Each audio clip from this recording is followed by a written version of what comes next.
Welcome to Black History Matters 2022, presented by the National Abolition Hall of Fame and Museum, also known as NAHOF, located in Peterborough, New York. Black History Matters is an educational series that seeks to highlight historical events in the Black American experience. This series consists of 28 videos that NAHOF will release daily through the month of February 2022. Videos are viewable on NAHOF's website. The mission of the National Abolition Hall of Fame and Museum is to honor anti-slavery abolitionists, their work to end slavery and the legacy of that struggle, and strive to complete the second and ongoing abolition, the moral conviction to end racism. This program was funded in part by Humanities New York, with support from the National Endowment for the Humanities. Any views, findings, conclusions, or recommendations expressed in this program do not necessarily represent those of the National Endowment for the Humanities. Hello and welcome to today's presentation, which will be covering the Loving v. Virginia Supreme Court case. Loving v. Virginia of 1967 was a Supreme Court case and landmark civil rights decision that ruled it was a violation of the 14th Amendment for states to impose laws that banned interracial marriages. Anti-miscegenation laws enforced racial segregation by banning marriage and intimate relationships between people of different races. The map on your screen demonstrates just how widespread the implementation of anti-miscegenation laws was in several states, and how the Loving v. Virginia case would prove so vital in striking down these laws in the Deep South. The states colored in gray in this image are those whose anti-miscegenation laws were struck down by Loving v. Virginia case. All the other colors were those whose laws were struck down earlier. The case began with two individuals, Mildred Dolores Loving, who was part Black and part Native American, and Richard P. Loving, who was white. The couple met in high school, where they lived in Virginia, and after becoming pregnant, the couple traveled to Washington D.C. in June of 1958 to get married, as it was illegal for them to get married in Virginia. However, within a month of returning home to Central Point, Virginia, police arrested the couple inside of their home at 2 a.m. on July 11, 1958. After they pled guilty to living as husband and wife, the couple was sentenced to 1 year in prison. They were convicted of a felony which banned interracial marriages and could receive anything from 1 to 5 years in prison. But they were also given the option, instead of the 1 year, to leave the state of Virginia and not return for at least 25 years. The couple decided to move to D.C. instead of 1 year in prison and raise their 3 children in the country's capital. However, in 1964, unable to return to Virginia to visit their family, because when they had attempted to visit their family in Virginia, they were arrested for traveling together, the couple engaged the American Civil Liberties Union, whose volunteer attorneys requested Virginia drop the charges because the laws that the couple had supposedly broken violated the 14th Amendment. After waiting and receiving no response, the attorneys filed a class action lawsuit, and the Virginia District Court upheld their previous ruling. The attorneys then appealed to the Supreme Court of Virginia, which upheld the local sentencing because it argued that the anti-miscegenation laws were not a violation of the 14th Amendment's equal rights protection because, quote, the punishment was the same regardless of the offender's race, and thus it equal burdened both whites and non-whites, end quote. Afterward, the American Civil Liberties Union then appealed to the Supreme Court of the United States, which agreed to hear the case.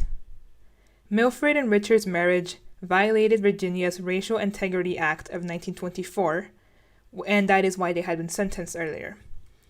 Anti-miscegenation laws had existed all over the country through black codes before the Civil War and during Reconstruction. However, in 1924, Virginia codified these laws through the Racial Integrity Act. On marriage, Virginia's Racial Integrity Act of 1924 states, "No marriage license shall be granted until the clerk or deputy clerk has reasonable assurance that the statements as to color of both man and woman are correct. If there is a reasonable cause to disbelieve the applicants are of pure white race, when that fact is stated, the clerk or deputy clerk shall withhold granting of the license until satisfactory proof is produced that both applicants are white persons as provided for in this act. The clerk or deputy clerk shall use the same care to assure himself that both applicants are colored when that fact is claimed. It shall hereafter be unlawful for any white person in the state to marry any save a white person, or a person with no other admixture of blood than white and American Indian.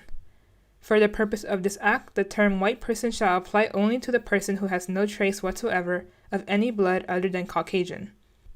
But persons who have 1/16 or less of the blood of the American Indian, have no other non-Caucasic blood, shall be deemed to be white persons. All laws heretofore passed and now in effect regarding the intermarriage of white and colored persons shall apply to marriages prohibited by this act.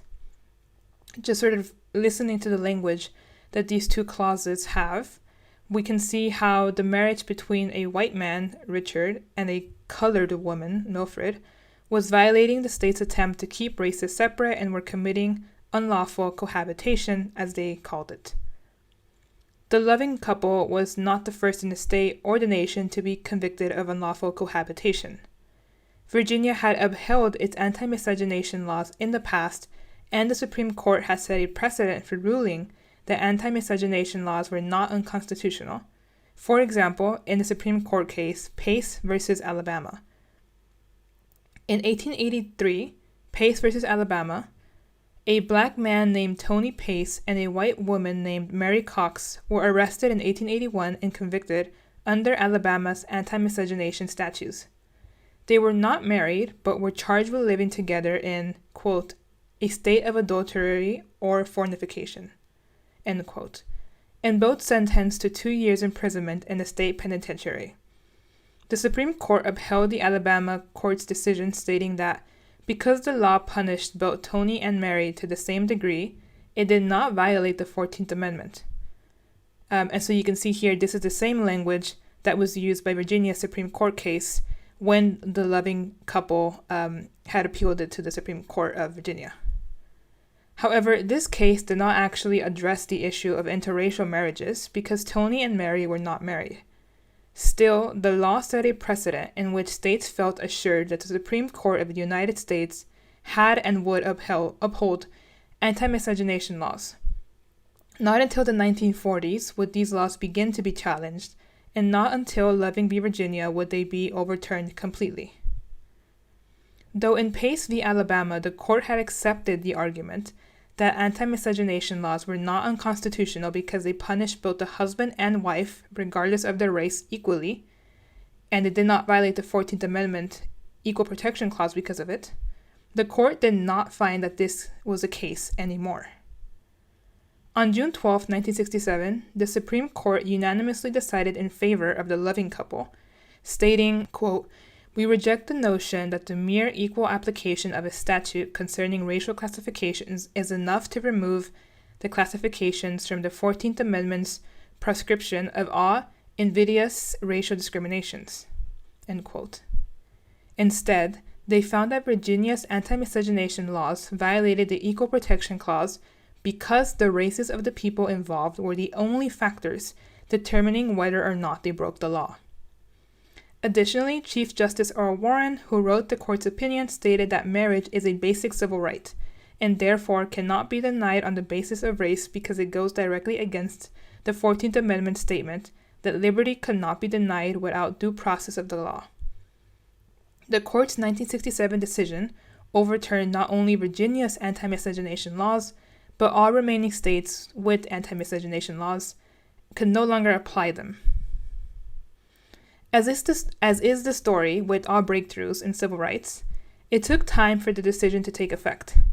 Many states in the South continue to illegally enforce anti-miscegenation laws, even after the decision had been given by the Supreme Court. In fact, in the year 2000, Alabama became the last state to remove anti-miscegenation laws from its constitution, with 60% of voters endorsing Amendment 2, known as Alabama Interracial Marriage Amendment. Interestingly enough, a bit of a side note, 101,725 people voted yes to the amendment, which would remove anti-miscegenation laws and language from the Constitution, and 545,933 people voted no, which I suppose is an interesting number to think about, given that this vote was purely ceremonial, but people were still willing to vote no for officially removing the language from the Constitution, which I believe just says a lot about the state of society even in the 2000s. The Loving v. Virginia case would play a massive role in the coming decades, as it was continuously cited in various cases throughout the decades leading up to 2010s, in which same-sex couples appealed that laws banning same-sex marriage were unconstitutional. Continuously, various states held that the Loving v. Virginia example did not apply to the same-sex couples because they were referring only to issues of race and or only applied to couples composed of a man and a woman. However, in the landmark Obergefell v. Hodges Supreme Court case in 2015, Loving v. Virginia was cited numerous times as precedent for marriage being a civil right, which could not be denied to same-sex couples based only on their sexual orientation. Obergefell v. Hodges then required all states to issue marriage licenses to same-sex couples and recognize same-sex marriages from other states as well. This decision also laid on the same principles that Loving v. Virginia was based on, the Due Process Clause and Equal Protections Clause under the 14th Amendment.